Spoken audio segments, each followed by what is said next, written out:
닭을 먹는다는 것에 대하여 일부 닭고기 제대로 알고 먹자 한번 볼까요? 자, 여기 보시면 그 존 로빈스 선생님은 제가 참 존경하는 분이에요. 지금까지도 그 존 로빈스의 책은 그 세상 사람들에게 특별히 지각 있는 분들에게 많은 사랑을 받고 있습니다. 미국에서는 상당히 지각 있는 층에서 가장 받고 싶어하는 상 중에 하나가 레이첼 카슨 상입니다. 근데 존 로빈스 선생님은 레이첼 카슨상의 그 수상자이시기도 하고 많은 의식 있는 분들이 많이 지지를 하시는 분인데요. 여러분들이 이 책을 지금은 아마 구하기가 쉽지 않으실 텐데 로빈스 선생님의 책은 지금도 상당히 많이 뭐 건강 100세 혁명이라든가 많이 있는데 육식 건강을 망치고 세상을 망친다가 1부, 2부, 3부가 있는데 이 책은 앞으로 이후에 지금 이후로 100년 이후라고 해도 아주 효력이 발휘되는 수많은 논문들이 이 이후로 써진다고 해도 많은 과학자들이 쓴다고 해도 아마 이 존 로빈스 선생님만큼 아주 심도 있게 짚어나가기가 쉽지 않을 거라고 생각합니다.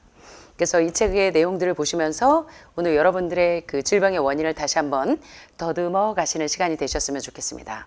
자, 이 책에 있는 제목처럼 육식, 건강을 망칠 뿐만 아니라 세상을 망친다. 많은 사람들이요, 수백 명이 수천 명의 사람들이 내가 왜 몸이 아픈지를 몰라요.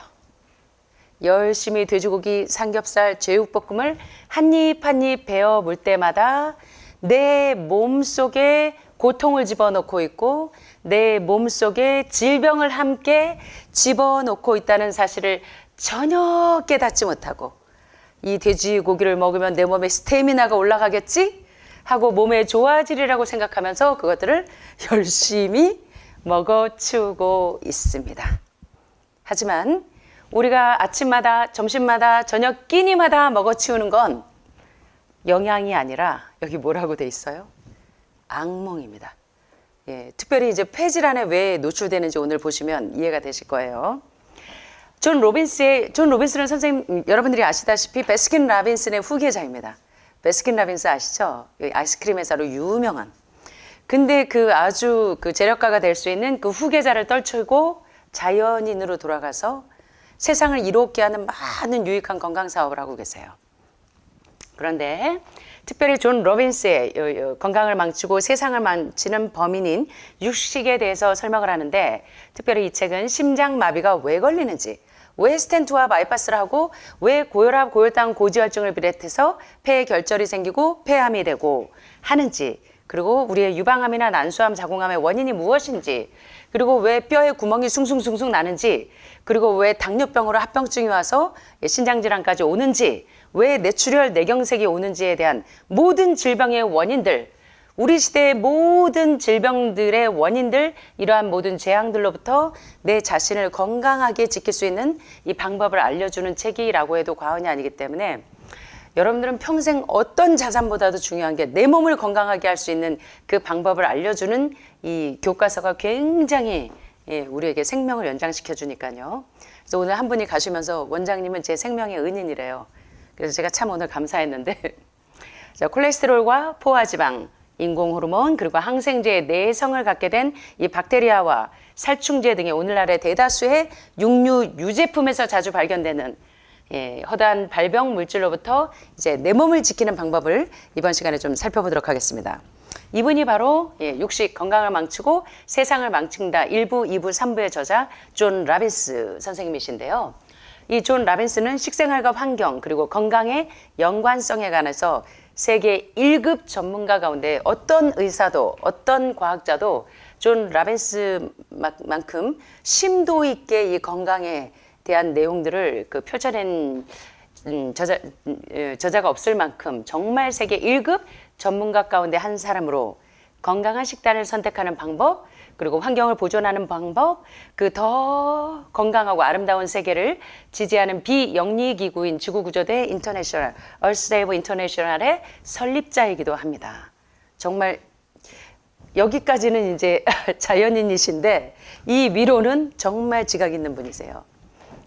그런데 세계 최대의 아이스크림 기업인 베스킨 라빈스의 상속자였음에도 불구하고 아이스크림을 비롯해서 각종 우유 유제품과 축산물에 대해서 이 모든 그 암 산업에 대해서도 이 저지할 수 있는 감춰졌던 진실을 폭로한 아주 용감한 환경 운동가이기도 합니다.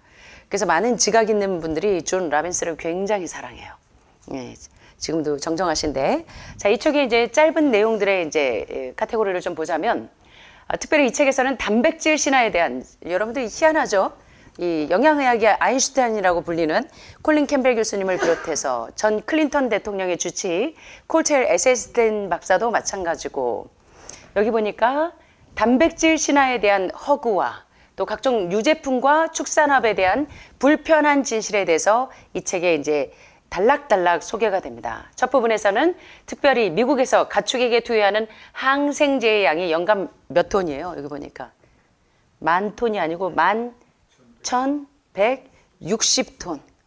60톤만 해도 만만치 않은데, 160톤만 해도 만만치 않은데, 1,160톤만 해도 만만치 않은데, 가축에게 투여하는 항생제, 얼마나 병이 들어있으면 항생제를 투여하지 않으면 우리의 먹거리로 오기 전까지 얘네들이 버티지를 못해요. 그래서 미국에서 가축에게 투여하는 항생제의 양이 무려 연간 11,160톤이나 되고, 그 다음에 이제 햄버거 왕, 전 클린턴 대통령이 왜 그 카디악 어레스트를 초래해서 계속 쓰러져야 했는지, 바로 이제 햄버거의 왕이셨죠. 치명적인 식중독균 0157의 주요 감염원은 햄버거에 있는 이 패티, 소고기 패티에 얼마나 많은 이 기생충과 세균들이 바글바글한지, 그리고 왜 우리가 폐에 결절이 생기고 폐암이 되는지, 미국에서 도살당할 때 폐렴에 걸려있는 돼지의 비율이 전체의 70%이고, 좀 이따 보시면 닭고기가 닭암, 레우코시스에 걸려있는 이 닭들이 대부분 시중에 먹거리로 나올 때 닭암에 걸려있는 닭들에 대한 내용들. 자, 그리고 여러분들이 이제 여기서 가장 가까운데 이제 거기에만 넘어가면 유명한 소고기 마을이 있어요. 그래서 이제 여러분들이 뭐 좀 레어하게 구워 드시거나 살짝 연한 송아지 고기를 만드는 비결은 바로 어린 소를 빈혈 환자로 만들면 여러분들이 아주 야들야들하고 부드러운 소고기를 드실 수 있다는 거. 이 감추어진 비하인드 스토리가 다 나오고, 골다공증 환자들에게 우유를 먹이는 것은 얼마나 아이러니한가. 칼슘과 인산의 균형이 깨져서 골다공증에 걸렸는데 오히려 칼슘을 더 많이 공급함으로 칼슘이 뼈에서 계속 빠져나오는 이런 아이러니.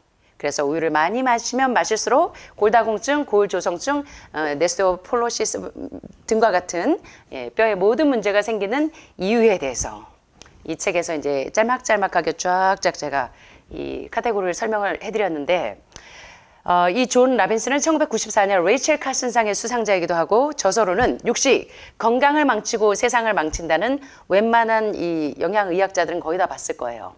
그리고 존 라빈스의 백세혁명, 존 라빈스의 인생혁명은 지금까지도 많은 사람들에게 사랑을 받고 있는, 의식 있고 지각 있는 많은 분들이라면 모두가 한 번 이상은 다들 보았을 만한 내용이죠. 자, 이 데스먼드 모리스의 이 책도 요새 출판사에서 많이 나오고 있더라고요. 제가 얼마 전에 보니까 우리 교수님도 이 책을 보시고 계시던데, 인류학자들이 상당히 좋아하는 책인데, 자, 여기 병으로 만신창이가 된 닭에 대해서 데스먼드 모리스는 이 The Naked Apes라고 하는 털없는 원숭이라는 이 책에서 중요한 내용들을 얘기하고 있는데요. 이렇게 이야기합니다. 나는 내가 먹고 마시는 식습관이 내 몸에 미치는 영향뿐만 아니라 세계에 미치는 영향에 대해서는 많이 생각하지 못했습니다. 고기를 만들기 위해서 동물들이 살해된다는 것은 분명히 알고 있었지만 그게 자연의 섭리이고 먹이 사슬의 원칙이라고 여겼었어요. 여러분들도 많은 분들이 그러셨을 거예요. 이건 당연히 먹이 사슬의 원칙이기 때문에, 자연의 섭리이기 때문에 닭고기나 돼지고기나 소고기를 먹는 게 너무나 자연스럽게 생각되어졌어요. 그런데 폐에 결절이 생기고 고혈압이 되고 고지혈증으로 약을 계속 드시고 당뇨병이 되고 드디어 이제 암이 되시면서 이제는 시야가 열려요. 그래서 내 식습관이 내 몸에 미치는 영향뿐만 아니라 내 식습관이 세계에 미치는 영향, 그리고 고기를 만들기 위해서 이 동물들이 살해되는 그것에 있어서 내 몸과의 상관성. 자, 영국의 유명한 생태학자로 벌거벗은 원숭이의 저자 데스먼드 모리스는 닭장에서 일명 배터리라고 불리는 닭을 기르는 양계 방식에 관해서 많은 부분 한탄하면서 이 책에 서술이 되어 있어요. 공장식 양계장을 일컬어 이 배터리라고 불리우는 닭을 기르는 공장식 양계 방법에 대해서 닭의 천국이라고 여기 나와요. 정말 닭의 천국일까요? 자, 내가 관찰해온 배터리 닭들은 그들의 메뚜기를 쫓던 풀숲에서 떨어져 나와 어미한테서 떼어 놓일 때부터 이미 제정신이 아닌 것 같아요. 맞습니다.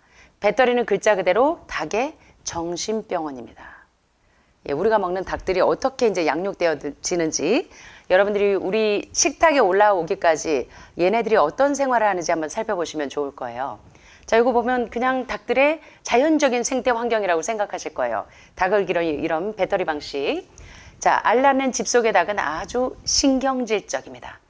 닭들은 자동으로 조절되는 모이통에서 모이 한 번을 쪼거나 물 한 모금을 마시기 위해서 서로를 밀치고 이렇게 막 기어오르고 끼룩끼룩 꼬꼬대꼬꼬꼬꼬 구구구구구구구구 야단법석을 떨어요.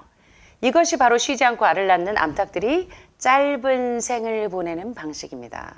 자, 여기 보니까 짧은 생을 보내는 방식이에요. 뼈가 부러지는 일 따위는 아주 자주 있는 일입니다. 많은 닭이 발이나 다리가 부러져서 고통스러워하면서 쭈그리고 앉아있거나 쩔룩쩔룩거리면서 돌아다닙니다. 지금 동물연구소에서는 심지어 과학이 발달하면 발달할수록 이 닭들을 해부하는데 어려움을 겪지 않도록 다리 없는 짐승들과 깃털 없는 닭을 개발하려고 많이 노력을 하고 있습니다. 왜냐하면 다리가 있거나 깃털이 있으면 사람들이 이게 먹거리로 하기가 굉장히 여러 가지 과정을 거쳐야 되기 때문에 닭에게 깃털이 없으면 닭들을 꼭 어미닭처럼 돌보는 사람들이 깃털을 뽑아서 사람의 입속에 들어가는 번거로움을 없애주기 위해서 깃털 없는 닭을 만들고 있고 다리 없는 닭들을 만들려고 개발하고 있다는 거예요. 그리고 간질 발작 증후군 증상은 닭들이 가끔 꽥 소리를 지르다가 공중으로 펄쩍 뛰어 올랐다가 뒤집혀서 죽어버리는 이런 간질 증세를 앓고 있는 닭들이 상당히 많다는 거예요. 자, 그런데 사실 오늘날 모든 닭들은 태어난 순간부터 죽는 날까지 차라리 나지 않았다면 항생제가 섞인 모유를 먹습니다. 항생제가 없다면 우리가 거기서 이윤을 얻어내기도 전에 엄청난 수의 닭들이 이런저런 이유로 죽고 말 것이기 때문에 무려 연간 1만 1110톤의 항생제를 투여받고 살아남고 있어요. 자, 동물공장의 피터 싱어와 짐 메이슨 선생님은 이렇게 이야기해요.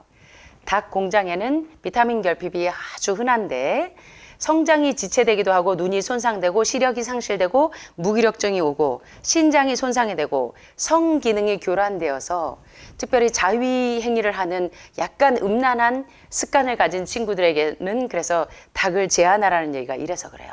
병든 닭들도 그렇지만 성기능이 많이 교란이 되고 또 뼈와 근육이 약화되어 있고 뇌 손상, 마비 증세, 뇌출혈, 빈혈, 부리와 관절이 부러져서 기형화되어 있는 자, 내가 먹은 음식이 무엇을 만들어요? 내 몸을 만들어요. 이렇게 병들고 손상되어 있는 이런 아이들이 우리 몸속에서 어떤 역할을 하는지 한번 생각해 보시라는 겁니다. 다양한 형태의 불구로 만들어져 있는 이 가련한 닭들. 자, 닭들의 약해진 뼈, 이완된 힘줄, 비틀린 뒷다리, 부풀어 오른 관절 등은 헤비메탈, 이런 광물질이 부족해서 인한 현상들. 그래서 암 환자들의 몸에 보면 광물질이 많이 부족하죠. 이런 것들을 먹으면서 우리의 몸에 부족 현상이 온다는 거예요. 또 닭의 척추가 기형화가 되고 목이 비틀리고 관절에 염증이 생기게 만드는 질병들. 자, 이 불쌍한 닭들은 병으로 만신창이가 되어 있어요. 이 때문에 닭한테서 전염병이 올 위험성이 높아서 노동국에서는 닭 가공 산업을 일컬어 모든 직업들 중에서 가장 위험한 업종 중에 하나가 바로 동물을 키우는 것 중에서도 특별히 닭 가공 산업을 가장 위험한 업종 중에 하나로 등재했다는 것입니다. 자, 전국의 대다수에 있는 양계장에 있는 닭들의 90% 이상이 닭암에 걸려 있는 닭들이에요. 자, 이런 사실을 아셨어요? 전국 대다수 양계장에 있는 닭들의 몇 프로 이상이 90% 이상이 닭암, 레우코시스에 걸려 있고 우리는 닭암에 걸린 그들이 겪는 고통을 전혀 모른 채 이제 암에 걸리면서 여러분들도 이 암이 얼마나 고통스러운지를 알지만 이 암에 걸려있는 닭들이 얼마나 고통스러운지 모르는 채 날마다 이 불쌍한 이 동물들의 고기와 달걀을 먹으면서 좋은 단백질이라고 배를 두드리고 있다는 겁니다. 이런 체계에서 나온 생산물을 먹었을 때 그 결과는 뭐냐면 우리 한번 해볼까요? You are what you eat.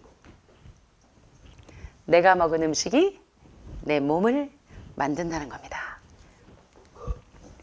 자, 그러면 칠면조를 먹으면 좀 낫지 않을까요? 칠면조는? 그러나 유감스럽게도 닭과 달걀에 적용되는 공장식 생산 방법은 칠면조도 거위도 한국에도 한동안 이 오리고기가 유명했었죠. 유황 성분이 많다고. 오리에게도 그 외에 다른 동물들에게도 똑같이 이 배터리 방식으로 양육을 한다는 겁니다. 칠면조 역시 닭과 마찬가지로 이윤을 위해서 그들을 써먹으려는 똑같은 집착에 희생되고 있어서 부리를 잘리우고 철망 속에 가득 쳐넣어진 채로 팔이 부러지고 다리가 부러지고 간질에 걸려서 발작을 하고 각종 화학약품과 의약품 항생제를 먹지 않으면 우리의 식탁에 오르기 전까지도 살아남지 못하기 때문에 수많은 항생제가 첨가된 그리고 살균제, 살충제가 첨가된 이런 닭들을 먹으면서 이런 인공적인 먹이를 먹고 산다는 것입니다. 그렇다면 우리가 이런 식품 생산 체계에서 나온 소출들을 사 먹는 것은 그들과 결탁해서 닭들의 지옥을 만드는데 일조하는 게 아닌지 한번 생각을 해보자는 거죠. 참 너무 안타깝죠? 오늘 1부에서 내가 먹은 음식이 내 몸을 만드는데 이렇게 닭암 레우코시스에 걸려있는 이 닭들의 우리 얼마 전에 어저께인가요? 보일러에서 그 연기가 매연이 꽉 차서 그 연기를 맡았을 때 여러분들이 산소호흡기를 낄 만큼 여러분들이 호흡하기가 어려웠는데 우리가 왜 폐에 결절이 생기고 폐암에 노출되고 하는지 아마 오늘 이렇게 호흡기에 각종 이 닭들을 사육하는 곳에 암모니아 가스가 진동을 하는 그 냄새를 맡으면서 폐기종이나 여러 가지 질병에 걸려 있는 이런 아이들을 먹으면서 내가 먹은 음식이 내 몸을 만든다는 사실, 오늘 닭을 먹는다는 것에 대하여 한번 생각해 보시는 시간이 되셨으면 좋겠습니다.